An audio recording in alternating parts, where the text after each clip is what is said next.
Hi, welcome to Get Used to It. I'm Sheila Kuehl, your hostess, your lovely hostess, as I am each month on these shows for the past, I think, 17 years, and I hope you saw every single one of them.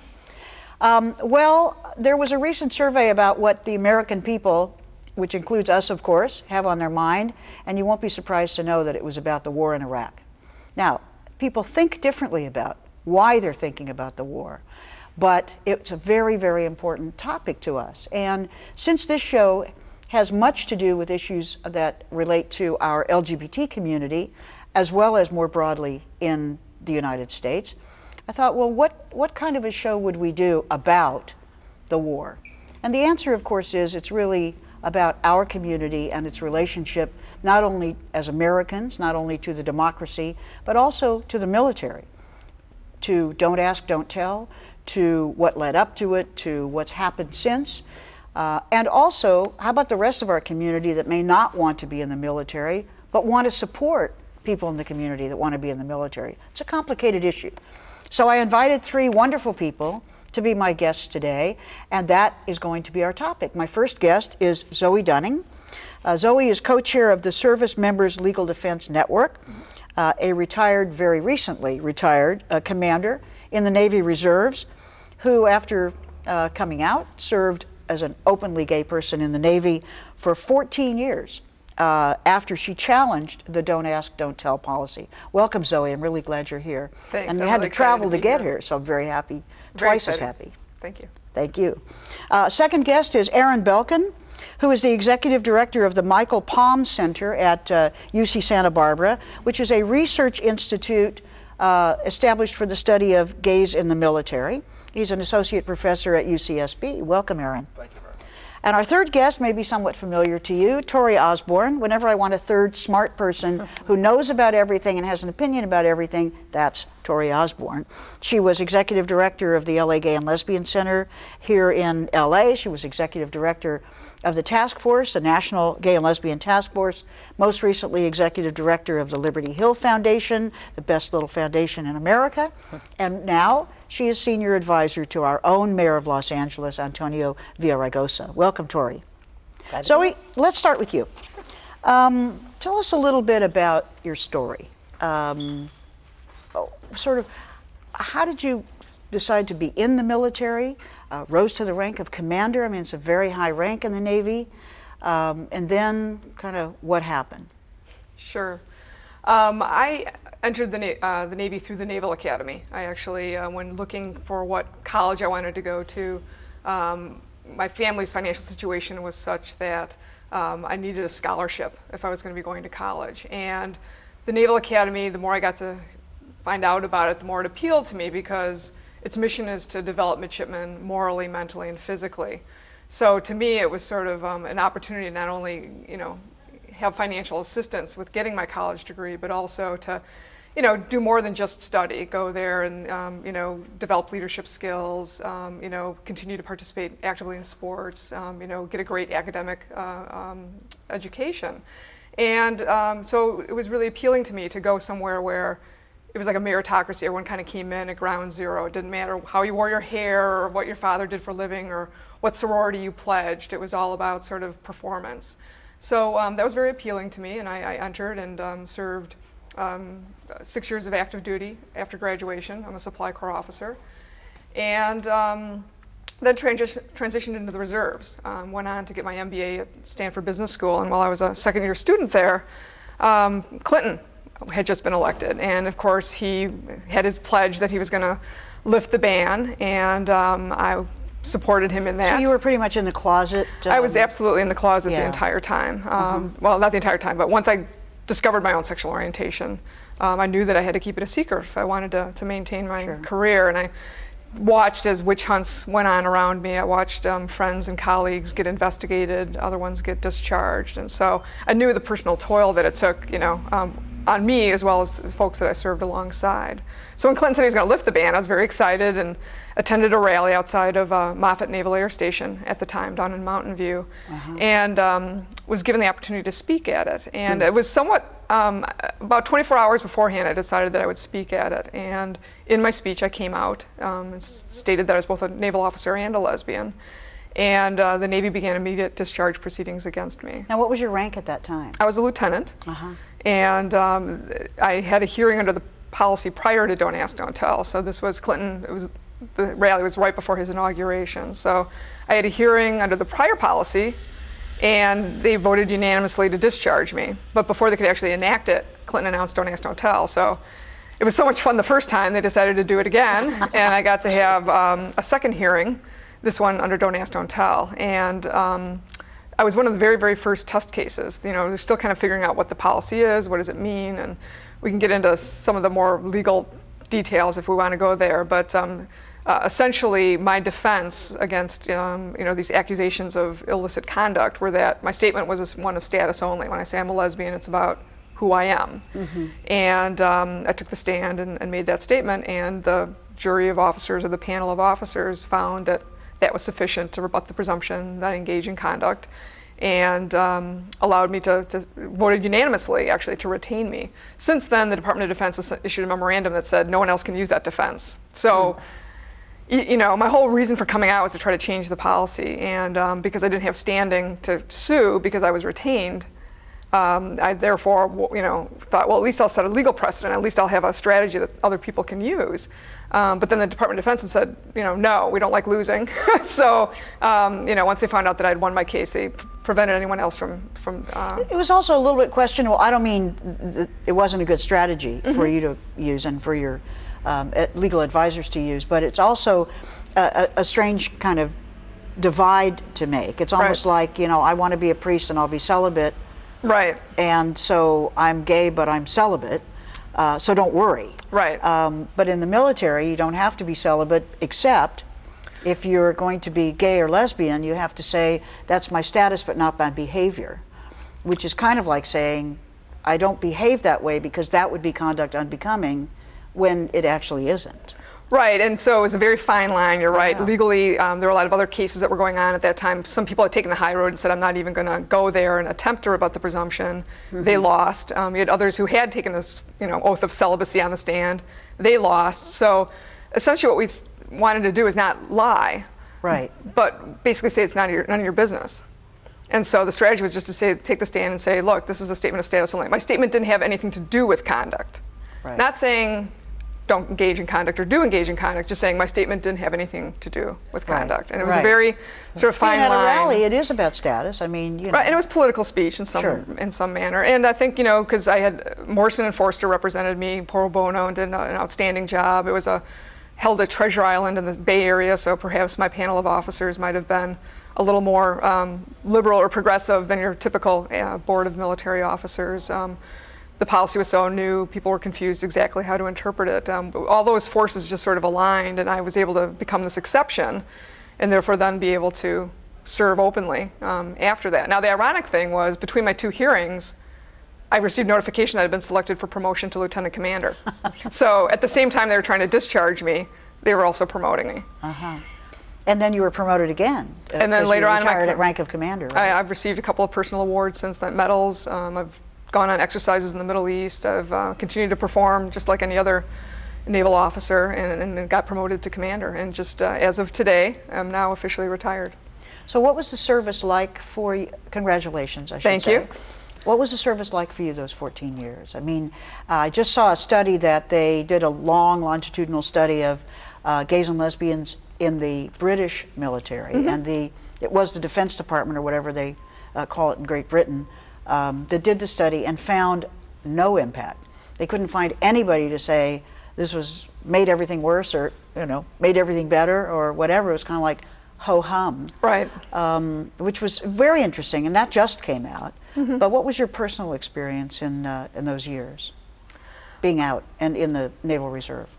My personal experience was actually overall very positive. I had colleagues in my unit who testified on my behalf at my hearings. I think mostly they were sort of confused and concerned why I would put my career at risk. They didn't understand what I was trying to achieve. So there was definitely some personal concern and so some apprehension there, but still very supportive of me. If this is what you want to do, you're still our shipmate. We still want to serve alongside you. And I discovered that as I went from unit to unit and got to know folks, I was actually able to establish better bonds with my cohorts after coming out, because I didn't have anything to hide anymore. I found that when I was on active duty and when I was in the closet, I segmented my life very much. I had my work life, and then I went home at night, and I kept the two very, very separate. And the military it's kind of a 24/7 thing. It's hard to segment your life that way. You go out to sea with your shipmates, you deploy with them, you live in the same barracks with them, in many cases, like I did at the Naval Academy. And it's, when you don't have to like hide that anymore, then you can socialize more with your shipmates without fear of discovery. You can just speak more openly about who you are and what you do, as opposed to worrying that something will slip out that might be guilt by association. So people do ask, though, why this is an important issue for our community. It's an important issue of employment discrimination, but there's, as I said, some ambivalence sometimes about the military. But I know you said this was a place where at your socioeconomic level and the way you grew up, this was a really good place for you to go, especially the academy. Others who don't enter officer ranks but volunteer for the services say the same thing: the education, the pay, sort of the status. Tell me, is that your experience in terms of other gays and lesbians that you've met in the service? I mean, the Service Members Legal Defense Network, before they're treated badly in the service. What do you see as their motivations for why is the military an important employer for us? I think a number of reasons. People have a sense, for me personally, I felt like I'm very privileged to be an American citizen. I'm very fortunate, and I was brought up with a sense of I need to kind of pay back to my country and my community in some way. I've gotten this benefit and this privilege, and I need to give back. And so I think you get, just as with any service member, a sense of service to their country, and also sort of a sense of belonging to something bigger than yourself. My one most vivid memory is shortly after I'd gone from active duty to the reserve, and I was going through business school, and I spent a summer internship doing business consulting, and I was watching television, and Midway was on. And it was like this movie, and I was thinking, like, they made movies about what I do. It's like they made movies about it. It's like it's that important, it's that interesting, and they don't make movies about business consultants. It's just it's not as intriguing or interesting or larger than you. So it's kind of being part of that historical chain. It's about serving your country for something larger than yourself. And I think also for me, and I think probably for a lot of other lesbians in particular, the military is something that values assertiveness and leadership and physical strength, and that's those are qualities that society as a whole doesn't necessarily encourage or place tremendous value on. So I think for women, for women, I think in particular it's attractive in those ways. And I think I've heard anecdotal stories of young men who are not maybe necessarily sure of their sexual orientation, and somehow maybe go to the military to prove their manhood or to prove their masculinity. Sort of a testing ground for that, to maybe sort of deny or put off what they think might be true about their own sexual orientation. That's not true, obviously, in all cases, but those are some of the reasons. It's a great variety of reasons. Absolutely. Well, Erin, tell us a little bit about the Palm Center, because I think it's the only one in the country that really is totally devoted to really scholarly research about gays and lesbians in the military, but also it has its own political component. Not really, because it's academic and it's UC. I mean, it doesn't, advocate. But still, looking at it, it's got a point of view. We don't have a point of view in terms of telling people what the policy should be. Right. The reason that we exist is because rolling back the clock to the time when Zoe's story took place, the debate was influenced by and was inflected by so much emotion. You could almost say more heat than light. And people on all sides of the debate were making arguments that just weren't based on fact. And so I started the center in order to produce state-of-the-art research, and we report all of our data, whether it's data that shows that gays in the military are doing a good job or a bad job, or that repeal would harm cohesion or help cohesion. We just do the studies and we let the data speak for themselves. Of course, it is political to do that, but not intentionally on your part. I mean, it's really an academic program. Well, it's political because we want to make sure that the policy is based on evidence, but it's not political in the sense of saying, here's what the military should do. So, what kinds of research does the Palm Center do? We've done 24 studies. We did a long study on the British military to try to figure out whether integration harmed cohesion in the United Kingdom. We've studied Israel. We studied, of all things, nudity in military showers. I like to frivolously or playfully introduce myself as an expert on nudity in military showers. This is actually an incredibly serious argument because one of the primary rationales for firing gays and lesbians articulated in federal court decisions and in congressional statute is that integration would compromise heterosexual privacy. So we did a study to find out if that was true. We've studied the unit cohesion rationale theoretically and a whole range of studies. Do you want to say anything about conclusions of the studies? Sure. Our studies find that discrimination tends to hurt the military more than help it.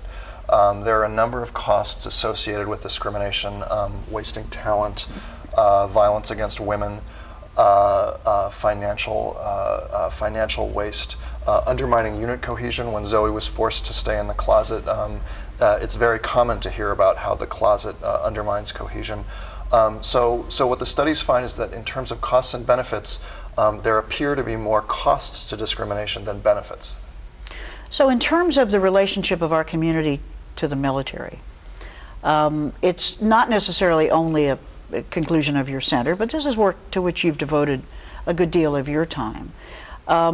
Like Zoe, many of the members of our community go into the military for the benefits, for the benefit of one is a good American, one is just as good an American, the equality issue. So do you see it overall as a very good thing for our community?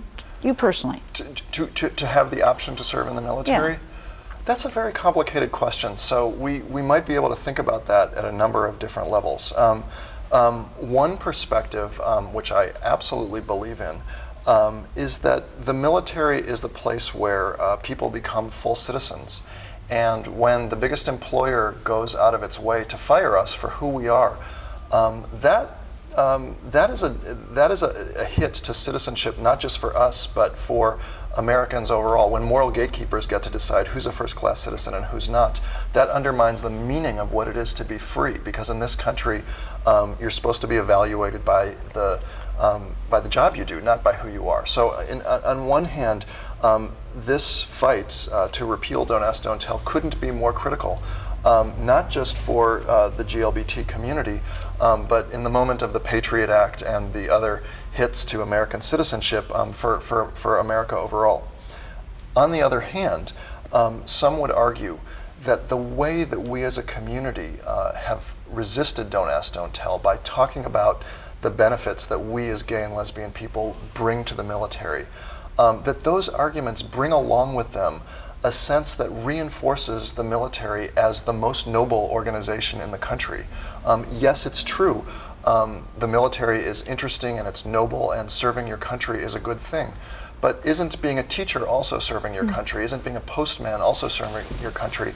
And the way in which the GLBT community has talked about gays in the military, some would argue, has reinforced the militarization of the country and the sense that the military is in some sense above everybody else. And some would argue that that in and of itself is what enabled us to go to war without a real debate. Well, it is interesting because in a way, if you have to value something, I've heard the same arguments about marriage, although that seems to be fairly much over because now everybody's supposed to be for it. But the notion that aren't we reinforcing something that may not necessarily be absolutely the best thing for everybody. Marriage generally is supposed to be about love and partnership. The military generally is not about love and partnership. I mean, the purpose for it is security, and often that security involves war or military action. Because you said an interesting thing to me when we were talking on the phone about not only does it elevate the military as a strategy for our community, but in a way it robs us of our ability to have our usual progressive anti-war stance as a community. Some would argue that the arguments that we have been using to resist Don't Ask, Don't Tell have had the derivative effect of helping to remove the community from the pool of potential opponents to militarization. Militarization is it's a broad phenomenon. I mean, we have an empire that we're supporting now. We're forward deployed in more than 100 countries, and we don't really talk about that because the society is so militarized, and it's militarized for a lot of reasons. But one potential voice of opposition to that militarization could have been the LGBT community, but instead we've spent the last decade talking about the military as not only a noble institution, but the most noble institution. Well, Torie, this is right up your alley, because the credit, of course, that I didn't start with, the earliest credit in your college organizing career, was your anti-war work, Vietnam. But the notion of what a progressive community believes and what it does and how it incorporates anti-discrimination issues is, as Aaron suggested, maybe there's some conflict there. What do you think? Well, I think we're in an incredibly conservative era. I mean, when you look at the kind of the arc of history, the last 30 years since the new right began to take over the Republican Party and sort of and changed policy on a whole lot of levels. So we're in a very conservative era. I've often thought it was, I've said God has an amazing sense of irony that the LGBT community would actually flower and come into its own and take its place at the American table at the exact time that the right takes over. And the reason that I say that is that it has made issues that are traditional mainstream American issues become our issues because we're in against a conservative backdrop. So the issue of marriage, the issue of the military are reinforced, or there's less tension and contradiction because our movement is flowering within the context of of the most conservative era in memory in American history. So that sort of concept. Now, I was chuckling listening actually to both Zoe and Aaron, because thinking about Randy Shilts, who was a friend of mine and died of AIDS, of course, and was really our great Pulitzer Prize winning journalist who wrote The Mayor of Castro Street and wrote Conduct Unbecoming, which I think to this day stands as pretty much the definitive tract on the gays in the military issue. And now, Randy was really no feminist. He and I used to argue about feminism. He was more of a kind of, he was I guess you would call him a liberal. I don't know what these labels mean anymore. They've become increasingly meaningless. But I mean, he lived in San Francisco, and he was probably a progressive, I guess. But he was, notably kind of gay male identified in the 70s and the 80s. And yet when he wrote this book, when he already had AIDS and knew he was dying of AIDS and was actually forced to compress the time of writing the book because it was at the end of his life, he writes about this in the foreword, and he talked about it privately to me and probably in other interviews, that it was the great revelation of his own research project to kind of realize he was looking right in the eye of what Aaron calls the empire. But what he talked about is, he said, so here we are, and here is the most patriarchal, the most oppressive institution in America, the military, and an institution that it built into its DNA is about war, aggression, killing, and patriarchal in the sense that not just a tradition of privileging men and not allowing women in combat, but of actually oppressing women. So it's no surprise to people that there is such a history of horrible treatment of women and of women's experience within the military, which he actually embraced. The experience of women and the experience of that the gender issue at the core, the gender, what would we call it? What's the right word for? He'll say it, that keeping the genders straight and the kind of gender bending and the very essence of gay liberation and the very essence of kind of questioning the gender identity that is at the core of gay rights is a huge challenge to the military. And a threat, a real threat. A total threat to the keeping military. that and that the way it was. And he found himself in approaching it having to kind of recognize that while he totally supported the lifting of the ban and the right for LGBT people to join the military if they wanted to, he really recognized it as a sort of an ideological contradiction. Well, I think that the theme really is, it's sort of bifurcated in a way, but I see them as related. And I see it somewhat the same as some of the other issues, as you've indicated, that our community looks at in terms of legitimization of our community in order to be seen as, legitimate, in some ways, Americans or parents or, things that we want to be able to be, which are normal. We have to fight to either be just like them, which is what women tried to do at the beginning. Remember when we all went to work and we put shoulder pads in and said, never mind, I won't ever have any babies. I'll be just like guys, take me right into the workplace. And the minute we got there, we said, I was lying. I want maternity leave, and it's sort of like that with us. We get there, we're fine, we're hiding. Then we're not fine that we're hiding. And we need to say who we are, as Zoe did and as many others have. And it doesn't work for the military. I mean, it's still very hard for them. Well, I guess what I would say is, and I was very moved listening to Zoe again. I'm always moved when I hear you talk.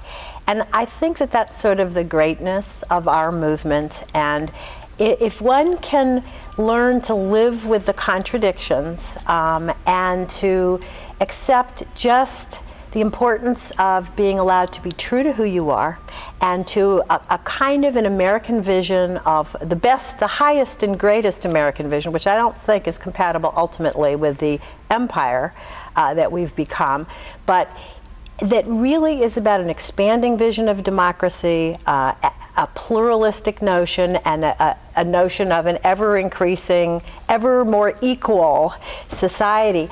I think it's wonderful that many of us who are old enough to remember were forged in the anti-Vietnam War movement. I mean, I'm not a pacifist. I've never been a pacifist. But there's a huge tradition of American pacifism that goes back a long time and that embraced many, many gay people, both in and out of the closet.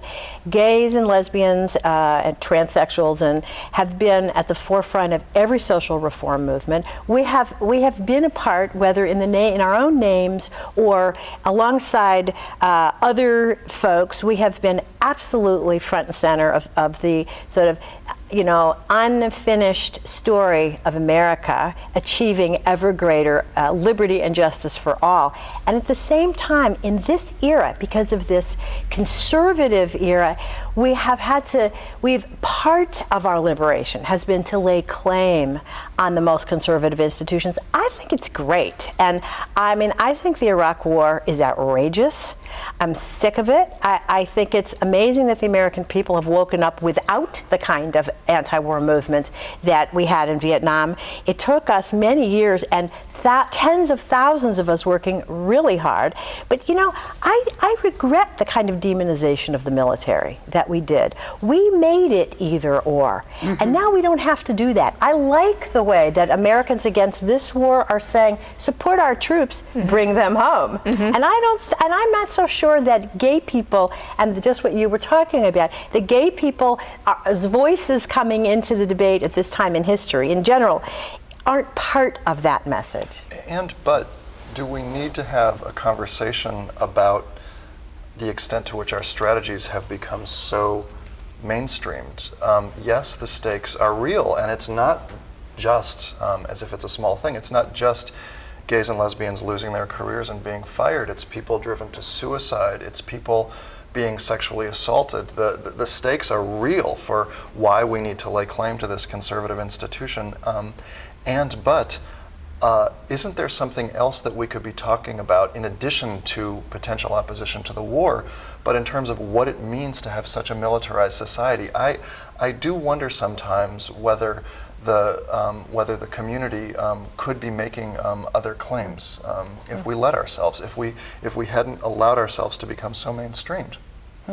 Well, we can also make claims, though, about the harm to the military establishment itself of its own policy, sure, which are is, real. sort of an interesting way. You didn't say much about the interpreters, but I think that was one of, when we all read about it, it was kind of like, yeah, take that, America, because you can tell the story better than I because you're much more familiar with, set the facts for the viewers and then kind of what the outcome was. Well, so Zoe should talk about this more than I. Because it was was it in the service? Well, no, but I'll do a brief segue and hand it over. But so the costs of the policy are serious, not just for gays and lesbians, but for the military. We have now fired 58 Arabic linguists under Don't Ask, Don't Tell, just for being gay. This is, of course, in a moment when cables sat untranslated warning of the attack on September 10th because we didn't have enough translators. The Iraq Study Group found that there are only 6 fully fluent Arabic translators in the Baghdad embassy at this point. Just last week, news was broken that we have fired 3 more Arabic linguists. And it's not just linguists, of course, it's brain surgeons, it's Farsi linguists, it's other people who are mission critical. But you've seen the ways in which the policy hurts national security. Well, absolutely. I mean, the statistics show, there's an estimated 65,000 service members right now who are gay and lesbian who are serving.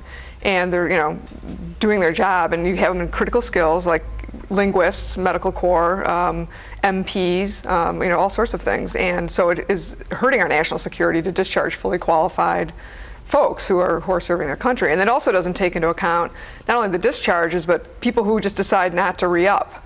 I mean, that's the uncounted thousands that we're talking about in terms of, I would have made it a career, but I'm tired of living in the closet, so I'm just going to, at the end of my contract, move along and become a civilian. And we're all volunteers now. Right. I mean, God forbid we're not going to institute a draft, because then everybody would really see that the whole thing was, a bad idea. And so instead, we'll keep sending the same reservists back, extend their stay, and with an all-volunteer service. And you say to people, you're not welcome here, or we're going to harass you if you're here, it may overcome the benefits of the education and the value in society. Well, and also at a time when we're so desperate to fill our ranks that we've dropped our standards. We're letting in people up to their 40s can now enlist. There's been a huge increase in the number of felons who've been allowed to enlist. People with lower mental and educational aptitude than normal are being allowed to enlist. So the shortfalls of the national security compromise to this policy is serious. And I think it'd be interesting to enlist in the efforts, like the families of the guy, the heterosexual guys who are getting sent back for a 3rd time, and it's sort of like, okay, I'm sorry that you've already been there twice, but we're sending back a 3rd time to replace the gay linguist that we just fired, or so you have people who are going for 2nd and 3rd tours to fill positions from folks who either left after the end of their commitment or have been fired because they're gay. And it's the issue of the militarization. It's just an interesting thing. It's not just, although I thought I heard you say there was some connection, but I'm trying to sort of figure this out. The militarization of the country, that is, up until very recently, when there seemed to be a tipping point about the war, people were not incredibly enthusiastic, but with the president on this. And that, I think you, Torie, characterized as the militarization of America.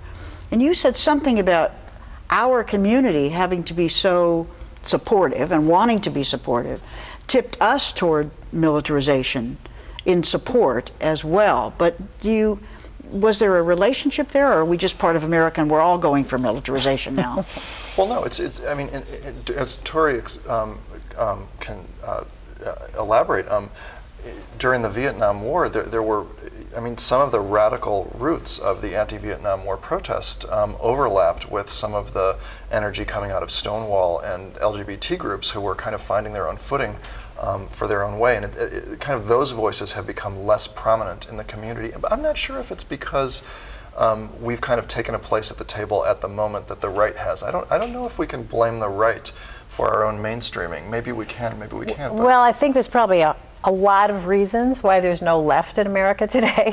No left? There's no left, why there's no sort of mass anti-establishment, if you even want to call it that, movement. I mean, I think the fall of communism, the lack of a robust alternative to capitalism is one of them. I think that, there's a lot of reasons.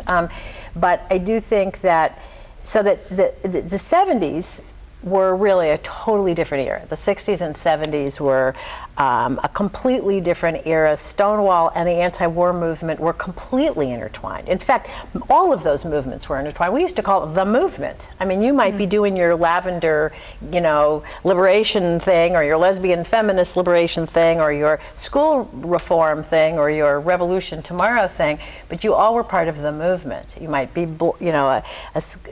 was a totally different era, whether you lived in Chicago or in rural area, whether you were involved in school, community schools, or whether you were involved in women's liberation, hammering sheetrock on the new coffee house.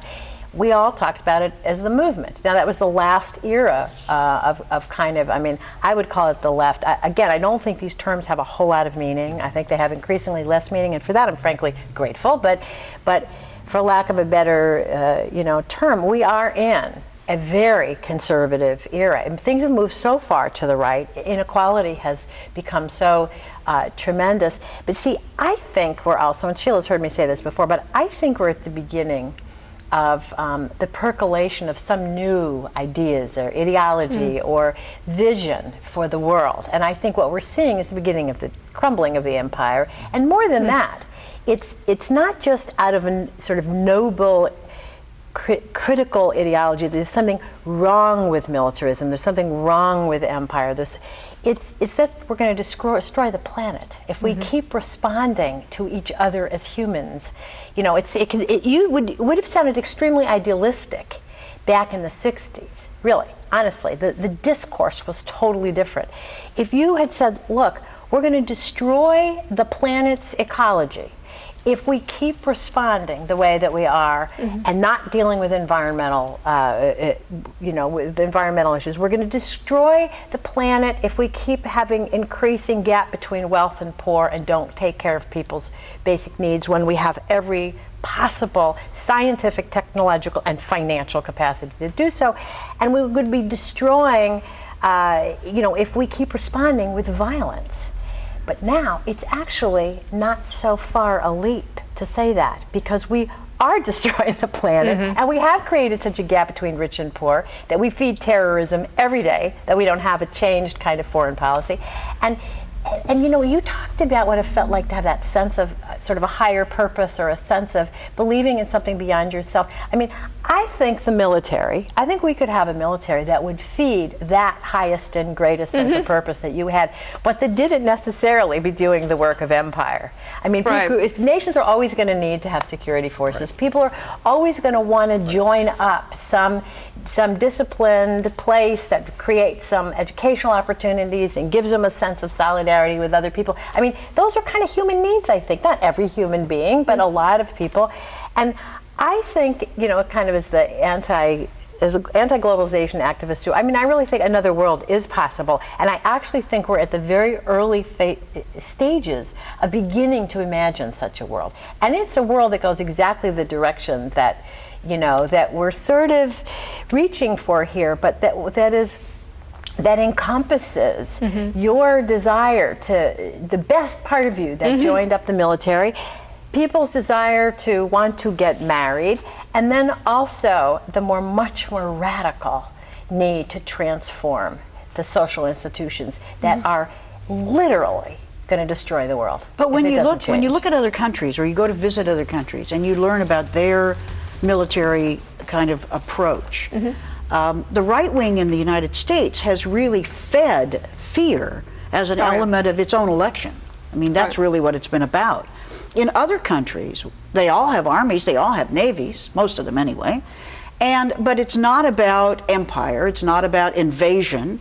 There's a lot of training, they develop weaponry, etc., but they're not scared of everybody else in the world as an aspect of their election. And even when their governments go more to the right, you don't see the same kind of issue here. So what you're saying about the possibility of a military that does its job, it's the same way with police, which is paramilitary.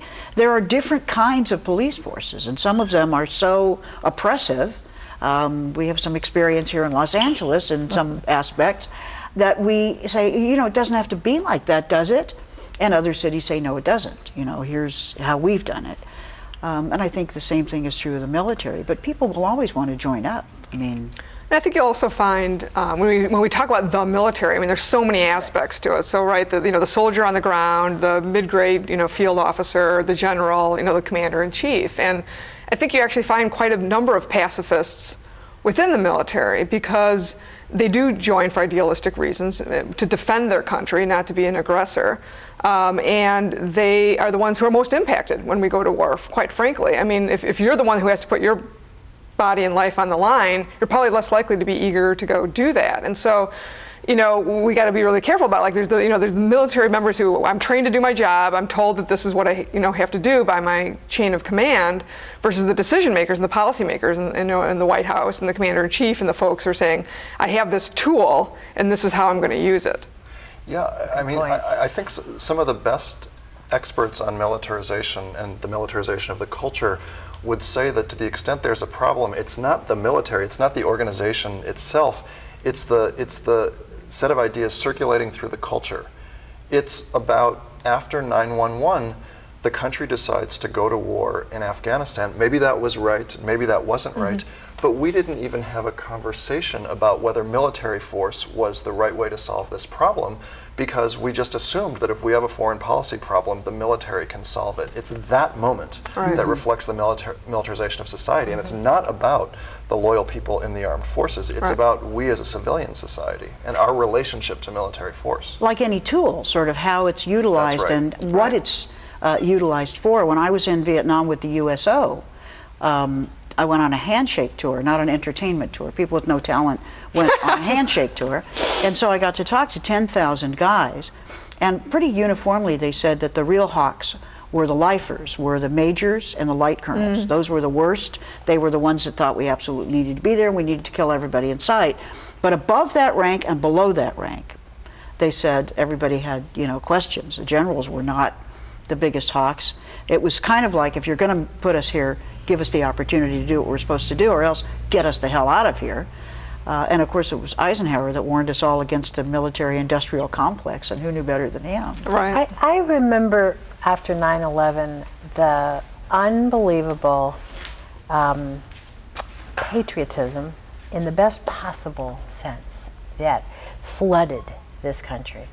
The unbelievable, first of all, in New York in particular, but really everywhere, divisions broke down. People, it didn't matter. They were all ash covered, right? Whether they were black or white or men or women or immigrants or billionaires, the differences evaporated.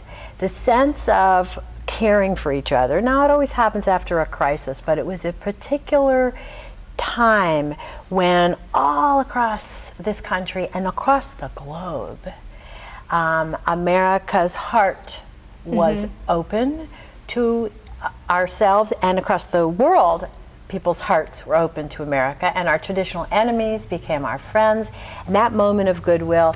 And for it to have been so perverted and exploited and wasted, and wasted, and not just the goodwill squandered and the kind of the open-heartedness crushed and redirected.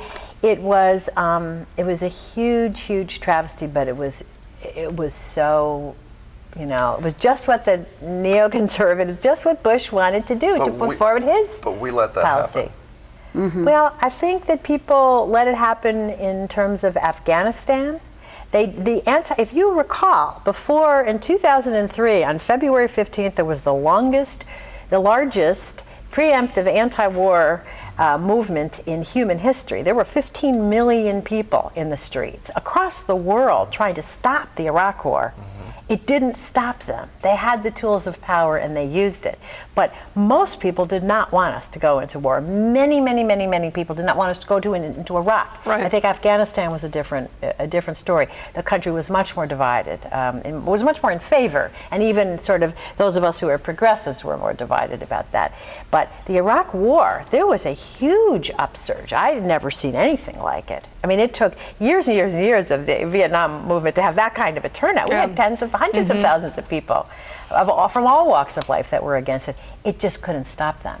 Well, but our leaders in Congress were divided. The Democratic Party was split. If you look at the vote counts in the Senate and the House, the White House was brilliant. They split the Democratic Party right down the middle with that war. And with lies. And I mean, the Democrats, I mean, Hillary even, you know, all of them now regret. But it always what they happens. did. I mean, I can say because I've now participated in about 50,000 votes on stuff in the California legislature, which does not have a foreign policy. I'm so happy. But, you know, your constituents themselves are somewhat ambivalent. You have families with service members. They may have been ambivalent about the war, but now they've invested a child in this war. They're pretty invested, and it's hard for them to say, I really don't believe in it. You know, I now I kind of have to believe in it. And they've got, even, you know, in our sergeant in the Senate, one of our sergeants at arms has a service member daughter and has, you know, a little service member flag in her office window, and it's kind of hard for them. And I think many of us who represent constituents, they were sort of ambivalent too. It was kind of like, well, we don't know. And I can see where people were pressured in a way. I mean, I'm not for it either. I would have been totally anti-war in Congress. I would have been Barbara Lee. Barbara Lee and I served together, and I would have been Barbara Lee. But some people, you know, they come from a district, and the district says, how can you be unpatriotic at this time? But it hasn't taken long for the American people to wake up about this war. And I think that is that's a good sign, because all the propaganda, you know, the lies have been stripped away, the propaganda has been seen through, and I think the American people are pretty clear about it.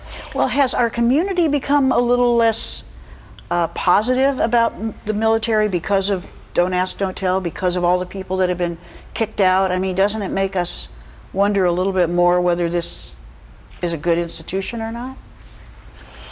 I mean, I can't speak on behalf of the whole community. Yes, of course. It's hard to tell. Just opinion here anyway, you know. I mean, I think there's a lot more cynicism. My sense is there's a lot more cynicism about, you know, like we had these sort of patriotic ideals. We were all kind of spun up after 9/11, and it did get kind of lost. It really was lost, that opportunity. And what I fear is not only just the war, but, you know, it turning into an occupation. This is the latest that I've heard. And the lives that this has affected, not only current service members, but the people who come home with psychological issues, who so many more people are surviving the roadside bombs. And so you have people with, you know, the amputees and the missing limbs and the damage and the health care costs and all that's going to take to heal those who were asked to serve. And that cost and that impact is going to continue on for the next 50 years. And they're already beginning to see the homeless vets. Yep. I mean, the impact, the long-term impact.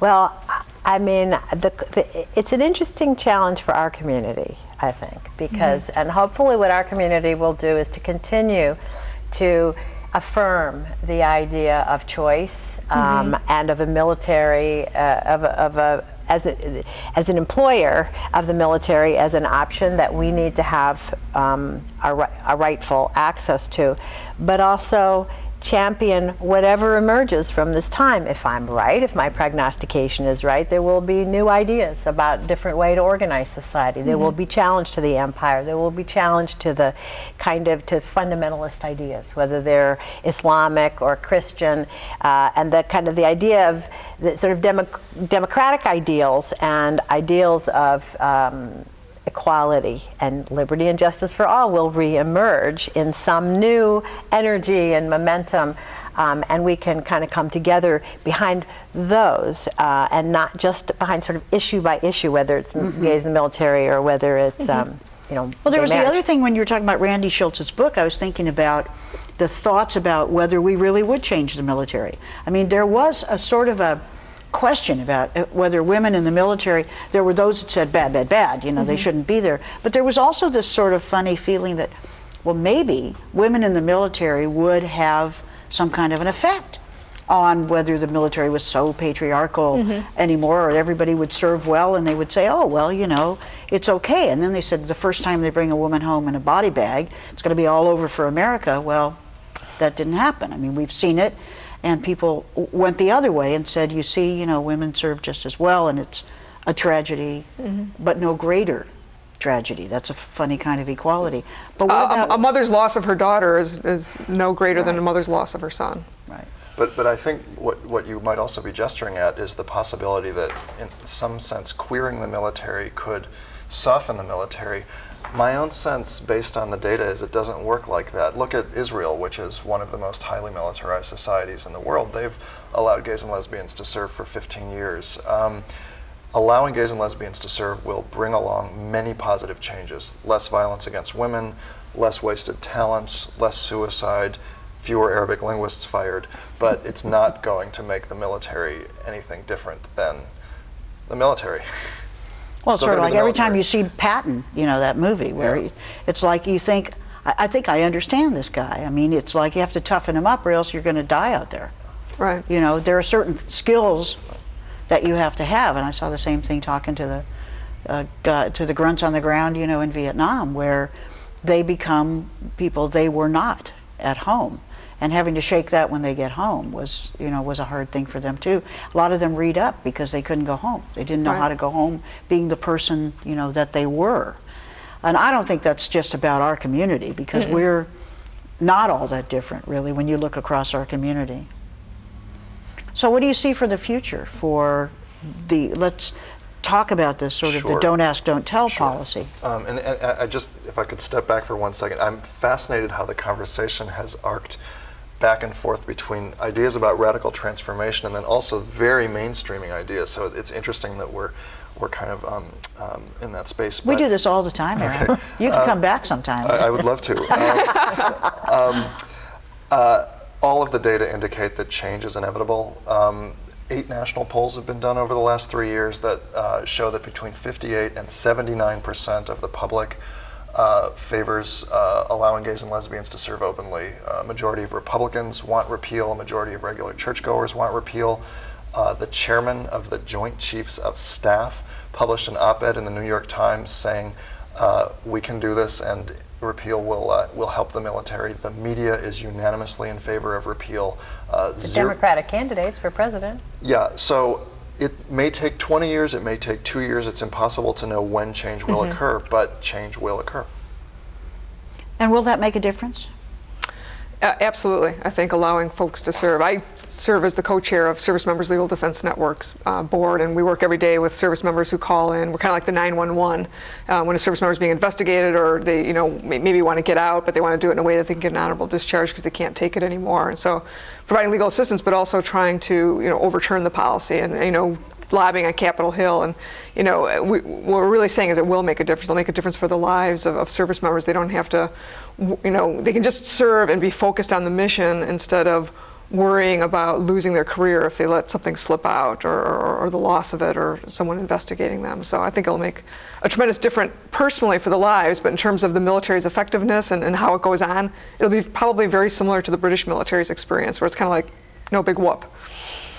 Well, I wonder if that's the case, if that'll set us free more to participate in anti-war issues, provided that we separate, which I think a lot of people, it's not just rhetoric, saying, I can be against the war and still support the troops. I mean, they're sent there. It's not like everybody said, me, I want to go right over there.